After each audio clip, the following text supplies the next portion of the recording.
मशहूर है इन राजाओं की अय्याशी के किस्से। कुछ के शौक तो जानकर हैरान रह जाएंगे आप। भारत के कई राजा और महाराजा अपनी अय्याशियों के लिए जाने जाते थे। हम आपको ऐसे ही कुछ गिने चुने अय्याश राजाओं और महाराजाओं के किस्से बताएंगे जो सिर्फ प्रजा के लिए काम करने के लिए कम बल्कि अपनी अय्याशियों के लिए ज़्यादा जाने जाते थे। तो आइए आपको बताते हैं इन राजाओं की कहानियाँ और उनके अजीब शौक़। राजाओं और महाराजाओं की अय्याशी के किस्से तो आपने बहुत सुने होंगे। सल्तनत काल से लेकर मुग़ल बादशाहों के काल के दौरान भी भारत के राजा और महाराजा अपनी अय्याशियों के लिए जाने जाते थे। हम आपको ऐसे ही कुछ गिने चुने अय्याश राजाओं और महाराजाओं के किस्से बताएंगे जो सिर्फ प्रजा के लिए काम करने के लिए कम बल्कि अपनी अय्याशियों के लिए ज़्यादा जाने जाते थे।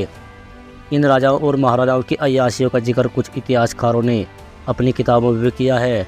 इन्हीं किताबों के आधार पर हमने कुछ बेहद अय्याश राजाओं और बादशाह की सूची तैयार की है।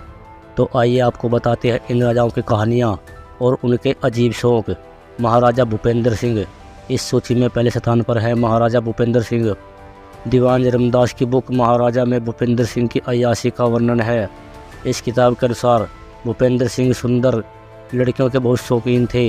यही कारण था कि उनकी 6 पत्नियां और लगभग 350 रखेल थी। इतना ही नहीं, भूपेंद्र सिंह को न्यूड पार्टियों का बहुत शौक़ था। उनके आलीशान महल में कई तालाब थे जहां राजा भूपेंद्र सारी सुंदर लड़कियों के साथ नहाते थे, मदिरा पान और संभोग करते थे। पटियाला पर 38 साल तक राज करने वाला राजा भूपेंद्र सिंह अपनी अय्याशी के लिए हर जगह जाना जाता था, क्योंकि वे अपनी औरतों को सजाने के लिए बाहर से ब्यूटिशियन मंगवाते थे। शाहजहां अपने प्यार और आशिकी के लिए ताजमहल बनाने वाले शाहजहां के बारे में आप बहुत कम जानते होंगे, लेकिन ये सच है कि शाहजहां आशिक कम अय्याश ज़्यादा था।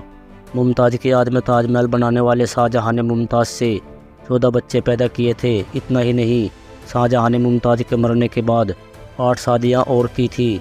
इसके अलावा शाहजहां के हरम में अनगिनत महिलाएं थीं जिनके साथ शाहजहां अय्याशी किया करते थे।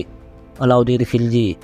2017 में रिलीज हुई फिल्म पद्मावत में अलाउद्दीन खिलजी के किरदार को जैसा दिखाया गया है, असली ज़िंदगी में खिलजी और बेकरूर और अय्याश था। किताबों की मानो तो खिलजी को सिर्फ महिलाओं का ही नहीं बल्कि पुरुषों का भी शौक़ था। यही कारण था कि उसके हरम में 50,000 पुरुष भी शामिल थे। भरतपुर के महाराज किशन सिंह। दीवान जरमनदास की किताब महाराज में भरतपुर के महाराज किशन सिंह के अय्याशियों के बारे में भी काफ़ी वर्णन किया गया है। बताया जाता है कि महाराज किशन सिंह की 40 रानियाँ थीं। उनके अजीबोगरीब शौक़ के लिए किशन सिंह हर जगह पहचाने जाते थे। किताब के अनुसार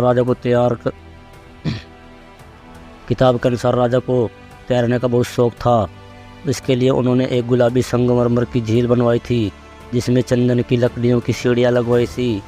इस झील में राजा किशन सिंह लड़कियों के साथ नहाते थे। ऐसा कहा जाता है कि इस झील की सीढ़ियों पर निर्वस्त्र स्त्रियाँ राजा के स्वागत के लिए खड़ी रहती थी और हाथ में मोमबत्तियाँ जलाए रखती थी। जिस भी औरत की मोमबत्ती सबसे ज़्यादा देर तक जलती थी उसी औरत के साथ राजा किशन सिंह अपनी रात बिताते थे। मोहम्मद सारंगीला को मुग़ल सल्तनत का सबसे रंगीन और अय्याश राजा कहा जाता था। उनके बारे में कहा जाता है कि सारंगीला को शराब, शबाब और पार्टियों का काफ़ी शौक़ था और वह रात रात तक जागकर अपने शौक़ को पूरा करता था। यही कारण था कि उनकी अय्याशी का फ़ायदा उठाकर जालिम नादिर शाह ने उनके तख्त से कोहिनूर चुरा लिया था।